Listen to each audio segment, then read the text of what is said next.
దేవుని పరిశుద్ధ నామానికి మహిమ కలుగును గాక. హల్లెలూయా. సంజీవ్ నగర్ సెల్ గ్రూప్ వారు ఎంతో ఘనంగా ఈ క్రిస్మస్ సంబరాలను జరుపుతున్నారు. మీ మధ్యలో ఉండడం చాలా సంతోషము.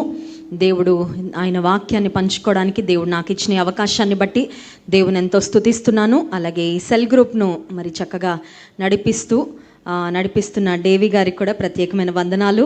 క్రైస్ట్ వర్షిప్ సెంటర్ సంఘ పెద్దలు, వారి కుటుంబాలు, సంఘ విశ్వాసులు, Sanjeev Nagar cell group members మరి చాలామంది ఆయా ప్రాంతాల నుండి వచ్చారు. కానీ చూపు మేర చాలామంది కనబడుతున్నారు. ఇంకా కొంతమందికి చైర్స్ లేక నిలబడిపోయారు. చుట్టుప్రక్కల ఉన్న వారు కూడా మరి మాటలు వింటూ ఉన్నారు. ఈ సౌండ్ సిస్టమ్ ద్వారా మనిషి మాటలు మనల్ని పాడు చేస్తాయి, కానీ దేవుని మాటలు మనల్ని బాగు చేస్తాయి. కనుక రాత్రికాల సమయంలో ఆల్రెడీ ఆత్మీయ తండ్రి గారు అపోస్తలు జోసెఫ్ విజయ్ కుమార్ గారు అమూల్యమైన వాక్య సందేశాన్ని అందించారు. తిరిగి కొద్దిసేపు దేవుని వాక్యాన్ని మనం ధ్యానించుకొని మరి ఈ మీటింగ్ను, ఈ క్రిస్మస్ సంబరాన్ని ముగించుకుందాం. బైబిల్ గ్రంథాలు ఉంటే పైకెత్తండి. చిన్న పల్లవి పాడుకొని దేవుని వాక్యంలోకి వెళ్ళండి. D minor. నాతో మాట్లాడు ప్రభువా, నీవే మాట్లాడుమయ్యా.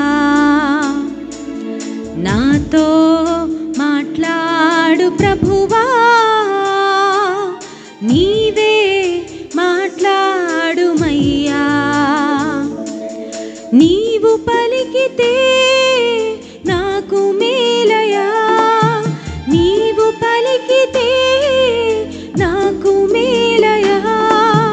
నీ దర్శనమే నాకు చాలయా, నీ దర్శన